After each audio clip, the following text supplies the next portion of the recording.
Lecture 81 good morning mister Tharki. Ekansh Anika को कमरे में ले आया। नीचे चल रही सारी आलोक जी की सारी कन्वर्सेशन से दूर अनिका एकांश को भापना चाह रही थी। उसके घर में इतना सब कुछ हो रहा था और एकांश सब चीजों को सुझाने के बजाय उसे लेकर कमरे में ले आया।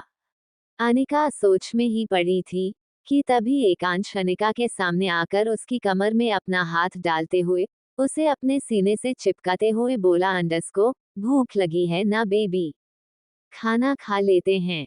तभी अनिका अपनी नजरें उठाकर एकांश से बोली, अंडस्को अभी तो तुम मुझे नीचे से ऊपर ले आए, वही खाना खा लेते ना। एकांश हल्की सी स्माइल के साथ अनिका के राइट गाल पर अपना हाथ रख उसके चीक्स पर अपना अंगूठा रब करते हुए बोला, अंडस्को मुझे सबसे कोई मतलब नहीं है, तुम्हारे साथ खाना है इसीलिए मैंने खाना ऊपर ही मंगवा लिया है।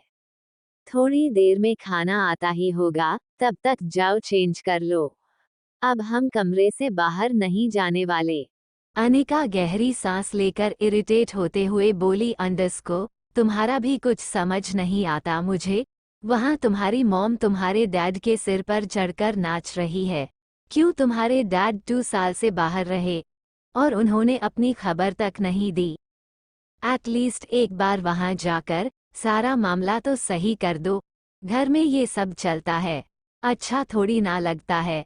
तभी एकांश अनिका के कमर पर अपना हाथ और जोर से कस लेता है और उसके चेहरे को एक ही हाथ से अपने हथेली में भरते हुए उसकी आंखों में गौर से देखकर बोला, अंडस्को तुम्हें एक बार बताया था ना स्वीट हार्ट, सिर्फ मुझ पर ध्यान दो। इस घर में जो होता है उसका हम दोनों से कोई लेना देना नहीं है। अनिका अपने कमर के पीछे एकांश के हाथ को छुड़ाते हुए कसमसाते हुए एकांश के चेहरे को देखकर बोली, अंडस्को क्या कर रहे हो, पहले मुझे छोड़ो। कितना टाइटली पकड़ लिया है तुमने मुझे दर्द हो रहा है। एकांश अपने हथेली में कसमसाते अनिका के चेहरे को देखकर बोला, अंडस्को ये बात याद रखना बेबी, तुम सिर्फ मेरे लिए आई हो और हमेशा तुम सिर्फ मेरे बारे में ही सोचोगी। इतना कहकर एकांश ने अपनी नजरों का तेज थोड़ा कम करते हुए अनिका को हल्का ढीला छोड़ दिया, लेकिन अभी तक उसे खुद से दूर नहीं किया। फिर बोला, अंडस्को कम ऑन बेबी, तुम भी ना हमेशा मुझे गुस्सा एंग्री कर देती हो। चलो मैं तुम्हारे कपड़े चेंज करवाने में तुम्हारी मदद कर देता हूँ। एकांश की बात भले ही निर्भाव एक्सप्रेशन से कही हो, लेकिन सुनकर अनिका ने फिर से शर्म से नीचे अपनी नजरें कर ली, क्योंकि जब एकांश सब बोलता था तो ऐसा लगता ही नहीं था कि उसे थोड़ी सी भी शर्म आ रही होगी। सारा शर्म का ठेका तो अनिका को ही लेना पड़ता था। एकांश अनिका से दूर होते हुए वार्डरोब से अनिका का हल्का वाला नाइट सूट निकाल कर ले आता है और उसके सामने खड़ा हो जाता है। एकांश अनिका की ड्रेस की तरफ अपना हाथ बढ़ाता, इससे पहले ही अनिका एकांश के हाथ से झट से नाइट सूट ले लेती है और घबराते हुए उससे बोली, अंडस्को मैं जाती हूँ कपड़े चेंज करने, जल्दी से तुम भी अपने कपड़े चेंज कर लो और खाना मंगाओ यहीं पर, मुझे भूख लगी है बहुत जोरों की। अनिका बिना एक सेकंड रुके तुरंत वहां से भागकर क्लोजेट के अंदर जाकर अंदर से दरवाजा बंद लेती देती है। एकांश बिना भाव के अनिका को जाते हुए देखने लगता है। थोड़ी देर में वो भी चेंज कर लेता है और इतने में उन दोनों का खाना कमरे में ही आ जाता है। अनिका नाइट सूट पहनकर क्लोजर से बाहर निकली तो उसने खाना देखा और उछलकर बोली, अंडस्को खाना आ गया, अब मैं पेट भर के खाऊंगी, क्या है खाने में आज। बोलते हुए अनिका बेड पर बैठ जाती है। पास में ही खाने की ट्रॉली थी जिससे अनिका खाना निकालकर खाने ही लगी, तभी उसने देखा कि एकांश जो सिर्फ एक लोअर में था वो सोफे पर बैठे उसे ही घूर रहा था। अनिका एक नजर उसे देखते हुए खाने पर ध्यान देते हुए बोलती है, अंडस्को ऐसे क्या देख रहे हो, तुमने भी तो कहा था ना तुम्हें भूख लगी है, आओ खाना निकाल कर खा लो। तभी एकांश पैर पर पैर चढ़ाए अनिका को उसी तरीके से घूरते हुए बोला, अंडरस्को नहीं, मुझे तुम्हारे हाथों से खाना था, लेकिन तुम तो अकेले खाने के लिए बैठ गई। अनिका चौंकते हुए एकांश से बोली, अंडरस्को तुम हमेशा ऐसे थे, या मुझे दिखाने के लिए ऐसा बिहेव करते हो, और मेरे आने से पहले तुम्हें कौन खाना खिलाता था। तभी एकांश सोफे पर से उठ खड़ा हुआ और अनिका के पास बेड पर आकर बैठते हुए बोला, अंडरस्को तुम्हारे आने के बाद मेरी आदत कुछ अलग सी हो गई है। अब मुझे खाने के लिए, नहाने के लिए, सोने के लिए तुम्हारी जरूरत है। इतना कहकर एकांश मुस्कुरा दिया। अनिका एकांश की बातों से अंदर से सहम गई और उसने नजरें नीचे करके एकांश से कहा, अंडरस्को अब मुझे खाना खाने दोगे, या बातों में ही फंसा कर रखने का मन है। तभी एकांश अनिका के हाथ से प्लेट ले लेता है और खुद खाने की बाइट बनाकर अनिका के आगे बढ़ाता है। अनिका एक नज़र एकांश को देखती है, जो कि बिल्कुल निर्भाव चेहरे के साथ अनिका को ही देख रहा था। तभी अनिका एकांश के हाथ से वो बाइट खा लेती है। एकांश एक के बाद एक बाइट अनिका को खिलाने लगा। वही अनिका भी समझ गई थी कि अब एकांश भी उसी के हाथ से खाने वाला है। हार मानकर उसने भी एकांश के हाथ में रखी प्लेट से निवाला तोड़कर अपना हाथ एकांश की तरफ बढ़ाया, और एकांश के चेहरे पर अनिका के हाथ में उसके लिए निवाला देख टेढ़ी स्माइल आ गई, और वो अनिका की तरफ देखते हुए ही अनिका के हाथ से खाने की बाइट खाने लगाने के साथ साथ उसने उसकी उंगली को भी बाइट कर लिया, जिसकी वजह से अनिका अपना हाथ पीछे खींचते हुए झटक कर हल्के दर्द से कराहते बोली, अंडरस्को शुरू हो गए तुम। उंगली मत काटा करो ना यार, क्यों करते हो ऐसा। एकांश मुस्कुराते हुए बोला, अंडरस्को फील आता है बेबी कि मैं अपनी स्वीट हार्ट के हाथ से खाना खा रहा हूँ। अनिका आइज रोल करते हुए बोली, अंडरस्को अब देखती हूँ तुम कैसे काटोगे। अब मैं तुम्हें चम्मच से खीर खिलाऊंगी। अनिका एकांश की तरफ बोल से एक चम्मच खीर निकालते हुए अपना हाथ एकांश की तरफ बढ़ाती है। तभी एकांश अनिका के कलाई को पकड़ उसकी आंखों में देखते हुए बोला, अंडरस्को नहीं, पहले तुम खाओ। अनिका एक नजर चम्मच में खीर को देखते हुए अपने दोनों कंधे थोड़ा सा उचकाते हुए बोली, अंडरस्को ओके। अनिका खीर खाने लगती है। तभी उसके होठों पर खीर का थोड़ा सा चावल और दूध लगा रह जाता है, जिसे देख एकांश के चेहरे पर हल्की सी मुस्कुराहट आ गई, और वो अनिका की तरफ झुककर अपने होंठ उसके होंठों से जोड़ देता है, और वहां थोड़ी देर तक सक करते हुए वापस से अपनी जगह पर सीधे बैठ गया। इस बीच अनिका आंखें फाड़कर एकांश की इस हरकत को देख रही थी, और अब अनिका उसे देखते हुए बोली, अंडरस्को ये सब क्या था। एकांश टेढ़ी मुस्कान के साथ अनिका से कोल्ड वॉइस में बोला, अंडरस्को मैं खीर टेस्ट कर रहा था, अच्छी है, बहुत मीठी है। एकांश की बातें सुन अनिका शर्म से अपनी नजरें नीचे करते हुए आंखें बंद करके खुद से बोलती है, अंडरस्को क्या मुसीबत है, कोई तरीका नहीं छोड़ता अपने ठरकीपने को दिखाने का। थोड़ी देर में वो लोग खाना खा लेते हैं। एकांश खाना खाकर थोड़ी देर स्टडी रूम में चला जाता है। वहां उसने अयान फोन लगाया और बोला, अंडरस्को ड्रग डीलर्स के साथ एक इम्पोर्टेंट मीटिंग रखो, और हाँ याद रखना इस मीटिंग के बारे में तुम्हारे और मेरे अलावा हमारे किसी को पता नहीं चलना चाहिए। अयान जो इस वक्त अपने कमरे में लैपटॉप में काम कर रहा था, वो एकांश की बात को सीरियसली सुनते हुए बोला, अंडरस्को ओके सर, किसी को पता नहीं लगेगा, और मुझे पता है इसका खास ध्यान कैसे रखना है। एकांश कॉल डिस्कनेक्ट कर देता है और कमरे में आकर देखता है तो अनिका बेड पर लेटी हुई थी। अनिका को सोते देख एकांश उसे डिस्टर्ब नहीं करता और अनिका के बगल में आकर लेट जाता है। वो आंखें बंद करता लेकिन उसे रत्ती भर भी नींद नहीं आ रही थी। तभी वो आंखें खोल अपने बगल में लेटी अनिका के चेहरे को देखने लगा, जो सोते वक्त बड़ी ही प्यारी लग रही थी। उसे देख एकांत के चेहरे पर हल्की सी स्माइल आ गई। तभी एकांश ने अनिका की कमर में हाथ डाल उसे अपनी तरफ सरकाकर बिल्कुल अपने सीने से चिपका कर कसकर उसे अपनी बाहों में भर लिया। अनिका जो नींद की आगोश में जा चुकी थी, वो नींद भरी आवाज में एकांश से बोली, अंडस को क्या कर रहे हो? सोने दो ना, आज कुछ मत करो प्लीज। अनिका को कंफर्टेबली खुद से चिपकाते हुए एकांश ओल्ड वॉइस में बोला, अंडस को ओके स्वीट हार्ट, स्लीप।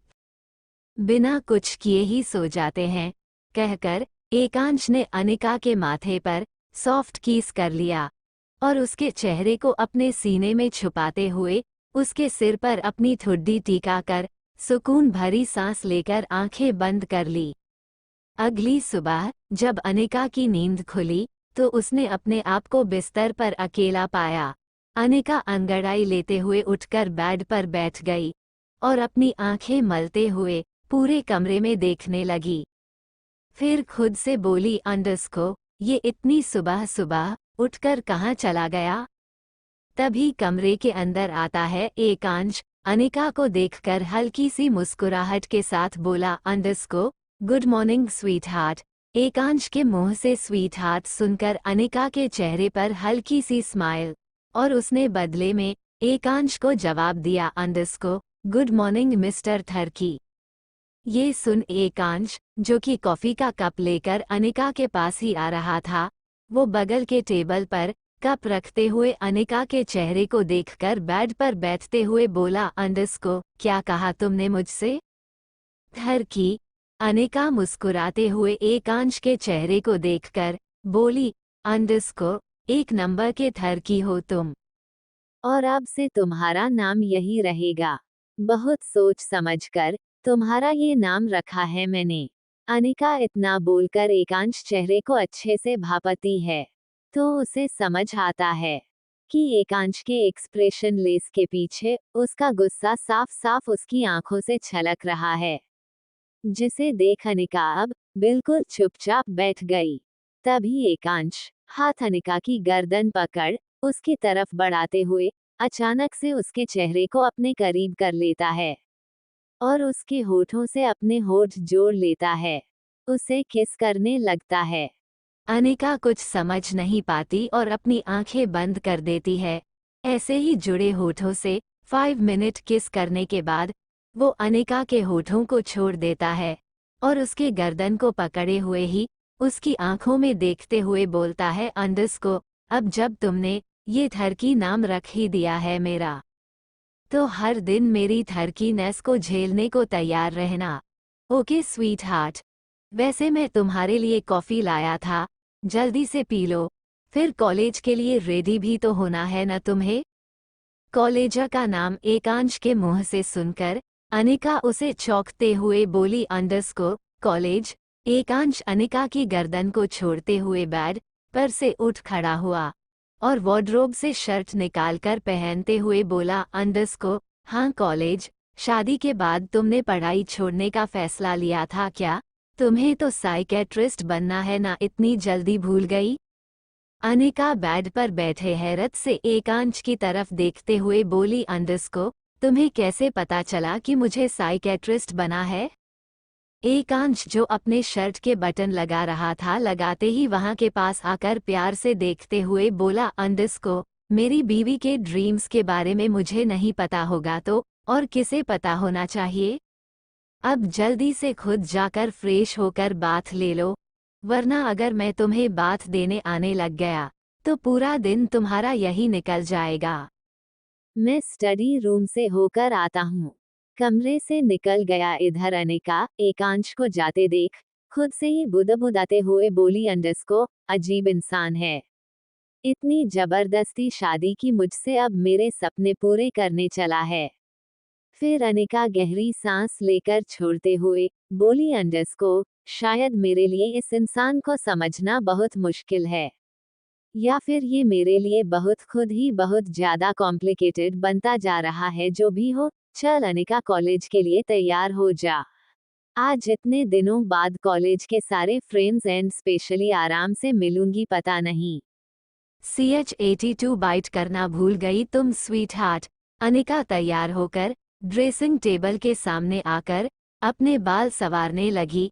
उसने आज नेवी ब्लू कलर का पतली स्ट्रिप वाला लॉन कुर्ता पहना हुआ था, साथ ही नीचे ब्लू जीन्स, जिसमें उसके सांचे में ढली बॉडी काफी ज्यादा अट्रैक्टिव लग रही थी। अनिका आज बहुत खुश थी कि वो एकांश जैसी एक्स्ट्रा पॉसेसिव लड़के से शादी करने के बाद भी कॉलेज जाने वाली है। वो अपने सारे दोस्तों से मिलेगी। वो स्माइल कर रही थी। अपने बालों को उसने संवार कर खुला ही छोड़ रखा था और हल्का सा लिप बाम लगाकर अपने होठों को एक दूसरे से रब कर ही रही थी कि तभी कमरे में एकांश आ गया और उसने ड्रेसिंग टेबल के पास आकर अनिका को कमर से पकड़कर अपने से सटाते हुए उसके चेहरे के करीब आकर अपनी नोज उसकी नोज से बिल्कुल सटा लिया और उसकी आंखों में देखकर कहा, अंडरस्को looking so hot sweet heart. Anika अपनी आंखें टिमटिमाते हुए एकांश की आंखों में देखकर बोली, थैंक यू, अब छोड़ो मुझे, निकलने का टाइम हो गया है, मैं कॉलेज चलती हूँ। इतना कहकर अनिका एकांश से छूटने लगी। तभी एकांश अपना हाथ अनिका की कमर पर और कसते हुए उसे अपने सीने से चिपका लेता है।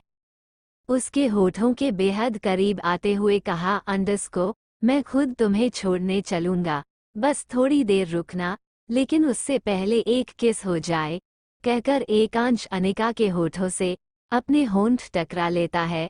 तभी अनिका एकांश को पुश करते हुए उससे छूटकर बोली, अंडरस्को तुम जल्दी तैयार होकर आओगे प्लीज, अगर मुझे छोड़ने चलना है तो ये सब बाद में भी कर लेंगे।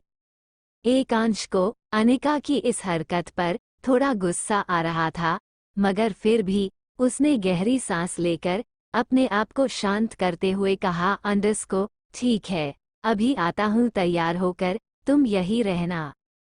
थोड़ी देर में एकांश व्हाइट शर्ट और नेवी ब्लू कलर के 3 पीस सूट में ऑफिस के लिए तैयार हो गया और ड्रेसिंग टेबल के सामने खड़े होकर अपने बाल सेट करने लगा। तभी अनिका का फोन रिंग हुआ। अनिका ने अपना फोन उठाया तो कॉल रागिनी जी का था, जिनका नाम बूबू जान के नाम से अनिका ने सेव किया हुआ था। फोन स्क्रीन देखते ही अनिका के चेहरे पर प्यारी सी स्माइल आ गई। उसने कॉल रिसीव किया और फोन का जवाब दिया, अंडरस्को। तभी रागिनी जी फोन पर अनिका से बोली, अंडरस्को अनु कैसी है तू, आजकल तो तू हमें भूल ही गई है, पता है सुनीता भाभी तुझे कितना मिस कर रही है, फिर भी तुझे कॉल नहीं करती, ये सोचकर कि कहीं तू अपने ससुराल में बिजी ना हो, लेकिन मुझसे नहीं रहा गया। अब जल्दी से बता, पग फेरे वाले दिन तो तू इतनी जल्दी वापस चली गई थी, दोबारा कब मिलने आ रही है हमसे। तभी अनिका एक नज़र ड्रेसिंग टेबल के सामने खड़े एकांश को देखते हुए धीमी आवाज और चुलबुले अंदाज में रागिनी जी से बोलती है, अंडरस्को जल्दी ही मिलने आऊंगी मेरी बूबू, इतनी चिंता क्यों करती हो। और मुझे पता है आपका मेरे बगैर मन नहीं लग रहा, लेकिन वो क्या है ना, मुझे अपना पार्टनर मिल गया है तो थोड़ा बिजी रहती हूँ। एक काम क्यों नहीं करती आप भी आशीष मामू को जल्दी से दोबारा पटा लो, फिर आप दोनों भी मेरे और मेरे हस्बैंड की तरह एक दूसरे को टाइम देना। उसके बाद देखना अनिका आपको कभी याद नहीं आएगी। तभी रागिनी जी, जो अपने कमरे में खिड़की के पास खड़ी थी, वो अनिका को डांटते हुए बोलती है, अंडरस्को तू कभी सुधरेगी नहीं ना अनु, हर बार वही बात करती है और तुझे मिस करना मैं कभी बंद नहीं करने वाली, समझी। वैसे तू आज क्या कर रही है। अनिका एक नज़र फिर से एकांश को देखते हुए हल्का सा मुस्कुरा कर बोली, अंडरस्को कॉलेज जा रही हूँ बूबू। ये सुन रागिनी जी के चेहरे पर मुस्कान आ गई और वो बोली, अंडरस्को बहुत अच्छा मेरे बच्चे, पढ़ाई में भी अच्छे से मन लगाना। भले ही तेरी शादी हो गई है, लेकिन अपना सपना कभी मत भूलना। रागिनी जी की बात पर अनिका मुस्कुराते हुए बोली अंडस्को, हाँ बूबू, और सच बताऊं तो आप लोगों की मुझे बहुत याद आती है। इतना कि कभी कभी मन करता है कि उड़कर आपके पास आ जाऊं। तभी अनिका देखती है कि एकांश ने अपने बाल सेट कर लिए हैं और वो अनिका की तरफ आ रहा है। तो वो जल्दी से रागिनी जी से बोलती है अंडस्को, अच्छा मैं कॉल कट करती हूँ, आपसे बाद में बात करूंगी। अभी मुझे कॉलेज के लिए निकलना होगा। वहां जाकर वीर भाई और बिन्नी को सरप्राइज भी तो देना है। आप उन्हें मत बताना कि मैं कॉलेज जा रही हूँ। ओके। रागिनी जी भी औक बोलती हैं और अनिका कॉल डिस्कनेक्ट करके फोन अपने बैग में रखते हुए एकांश से बोली अंडस्को, अब चले। एकांश अपने कोट का कलर ठीक करते हुए बिना अनिका की तरफ देखे जवाब देता है अंडस्को, चलो पहले नाश्ता कर लेते हैं। उसके बाद अनिका मुंह लटकाए बोलती है अंडस्को, इतनी सुबह सुबह लोग नाश्ता क्यों करते हैं यार, मुझे तो भूख ही नहीं लगी। तभी एकांश अनिका को घूरते हुए बोला अंडस्को, नाश्ता तो तुम्हें करना पड़ेगा, अगर कॉलेज जाना है तो चलो मेरे साथ। एकांश ने का हाथ पकड़ लिया और उसे नीचे हॉल में ले जाने लगा। हॉल में सब लोग डाइनिंग टेबल पर बैठे हुए थे। काव्या जी बाकी सर्वन के साथ सबको नाश्ता सर्व कर रही थी। आवेश जी, जिन्होंने घर में आलोक जी की जगह ली हुई थी, मिहिर, सौम्या एक ही लाइन में बैठकर नाश्ता कर रहे थे। तभी आलोक जी एकांश और अनिका को देखकर मुस्कुराते हुए बोले अंडस्को, गुड मॉर्निंग बच्चे लोग, कैसे हो तुम लोग। अनिका के चेहरे पर आवेश की बात सुन मुस्कान आ गई। तभी एकांश अनिका का हाथ पकड़े ही उसे खुद चेयर करके वहां बैठा देता है।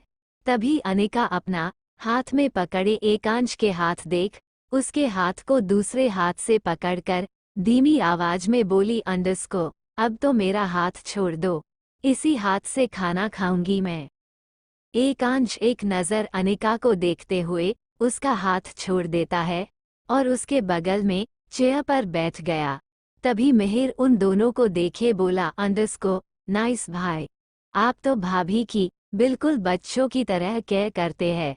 हाउ स्वीट, काश मैं भी किसी की इतनी केयर करूं। ये बात मिहिर ने थोड़ा अपने बगल में बैठी सौम्या की तरफ देख के कहा। एकांश ने मिहिर के बात पर ज्यादा ध्यान नहीं दिया और अपनी महंगी रोलेक्स वॉच में टाइम देखते हुए नाश्ता अनिका को सर्व करने लगा। तभी अनिका, जिसे घर वालों के सामने ये सब अटपटा लग रहा था, उसने एकांश के नाश्ता सर्व करते एकांश के हाथों को रोकते हुए कहा, अंडस्को, रहने दो, मैं खुद ले लूंगी। तभी एकांश अचानक से अपनी पलकें उठाकर अनिका को घूरने लगा, जिससे अनिका थोड़ी डर गई। तभी उन दोनों के बीच काव्या जी आ गई और वो मुस्कुराते हुए बोली अंडस्को, मैं निकलती हूँ तुम दोनों के लिए नाश्ता बेटा, क्यों ये झड़प कर रहे हो।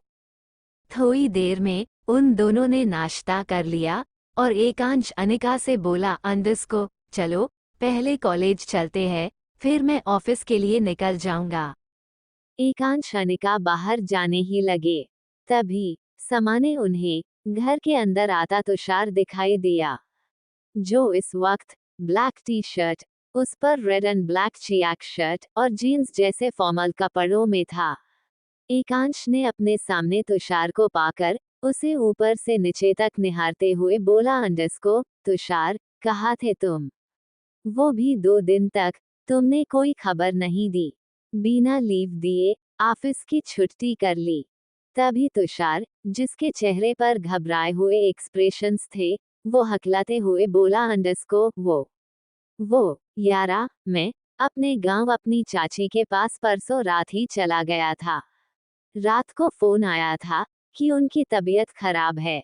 तुम लोग सो रहे थे तो मैंने किसी को डिस्टर्ब नहीं किया, सोचा जाके फोन पर बता दूंगा, लेकिन वहां गया तो वही बाढ़ आई गांव में, सारे सिग्नल्स ने काम करना बंद कर दिया और तुमसे कांटेक्ट नहीं हो पाया।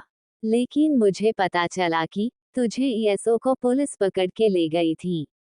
और तेरे डैड वापस आ गए हैं। कैसे हुआ ये सब? तभी पीछे से काव्या जी बोली, अंडस्को, दोस्त हो एकांश के, और मुसीबत के वक्त उसके साथ नहीं थे तुम तुषार। काव्या जी तुषार को ताने मारती रही। इधर एकांश अनिका का हाथ पकड़ बोला, अंडस्को, चलो, तुम लेट हो जाओगी। और जाते जाते एकांश एक बार तुषार से बिना उसे देखे बोला, अंडस्को, तुषार, तुम ऑफिस आने में लेट हो जाओगे, तो आज आराम करो, कल से ज्वाइन करना। एकांश अनिका को लेकर गाड़ी में बैठ गया और ड्राइवर ने गाड़ी चलाना स्टार्ट कर दिया। एकांश अपने फोन में अयान को कुछ टेक्स्ट करता है। तभी उसे महसूस हुआ कि अनिका जो गाड़ी के खिड़की से चिपक कर बैठी थी, वो उसे ही एकटक निहार रही थी। एकांश अपना फोन लॉक करके जेब में रखते हुए बिना अनिका की तरफ देखे उससे बोला, अंडस्को, क्या हुआ स्वीटहार्ट? इतने प्यार से देख रही हो? अनिका बोली, अंडस्को, इतना भी प्यार नहीं आता मुझे तुम पर। वैसे भी जब भी तुम्हें देखती हूँ तो ऐसा लगता है कोई गैंगस्टर मेरे सामने हो। तभी एकांश इवल स्माइल करते हुए बोला, अंडस्को, सोचो, अगर मैं माफिया लीडर होता तो? अनिका आंखें बड़ी करके एकांश को देखती हुई बोली, अंडस्को, होते क्या? तुम तो अब भी लगते हो, लेकिन वो लोग किसी से प्यार नहीं करते। और तुम तो। अनिका इतना कहते रुक गई। तभी एकांश बोला, अंडस्को, अपनी बात पूरी करो वाइफी। क्या तुम सच में मानती हो कि मैं तुमसे प्यार करता हूँ? ये बोल एकांश अनिका को इंटेंस नजरों से देखने लगा। तभी अनिका एकांश के चेहरे से नजरें फेरते हुए बोली, अंडस्को, मैं तुमसे थैंक्स कहना चाहती थी, इसीलिए तुम्हें देख रही थी। थैंक यू कि तुमने मेरे कहे बगैर ही मुझे कॉलेज आने के लिए कहा। वैसे तुम नहीं कहते तो भी मैं आती ही। तभी एकांश अनिका की तरफ सीट से सरकता हुआ आगे बढ़ा और अनिका की कमर में हाथ डाल उसे झटके से सीट से उठाकर अपनी गोद में बैठा लिया। तभी अनिका एकांश के सीने पर दोनों हाथ रखते हुए धीमी आवाज में बोली, अंडस्को, क्या कर रहे हो? बेडरूम नहीं है ये। एकांश गाड़ी का पार्टीशन एक स्विच दबा के लगा देता है और अपना एक हाथ अनिका के चेहरे पर लाते हुए उसके चीक्स को अपने अंगूठे से रब करते हुए कोल्ड वॉइस में बोला, अंडस्को, तुम्हारा थैंक यू बोलने का तरीका मुझे अच्छा नहीं लगा स्वीटहार्ट। तरीका मैं बताता हूँ तुम्हें। सबसे पहले मेरे होठों को पेशनेटली किस करो, और जिस तरह तुम आज सुबह ब्रेड को बाइट कर रही थी, ठीक उसी तरह मेरे होठों को बाइट करो। अनिका आंखें बड़ी करके बोली, अंडस्को, अरे, ये कौन सा तरीका होता है थैंक यू बोलने का? हद है। बस ठरक दिखानी है तुम्हें तो, चाहे चीजें कितनी ही एनोइंग हो जाए। तभी एकांश अनिका की गर्दन पकड़ते हुए उसे घूरते हुए बोला, अंडस्को, मुझे गुस्सा मत दिलाओ। किस मी, अदरवाइज मैं शुरू हो गया तो तुम रोक नहीं पाओगी मुझे। एकांश की सर्द आवाज में बोली गई ये बात काफी दमदार लग रही थी, जिसे सुन अनिका अंदर से सिहर गई और अपने मुंह का पानी गटकते हुए बोली, अंडस्को, ऑक। अनिका एकांश के लबों को उसकी तरफ झुककर चुने लगती है। इस बीच उसने एकांश के चेहरे को अपने नाजुक हाथों में ले लिया था। अब अनिका आंखें बंद करके एकांश को रुक रुक कर किस करने लगी। एकांश अपनी आंखें बंद कर अनिका की किस को फील कर रहा था। दोनों एक दूसरे में खोए हुए थे। तभी अचानक से गाड़ी रुक गई। अनिका का कॉलेज आ गया था।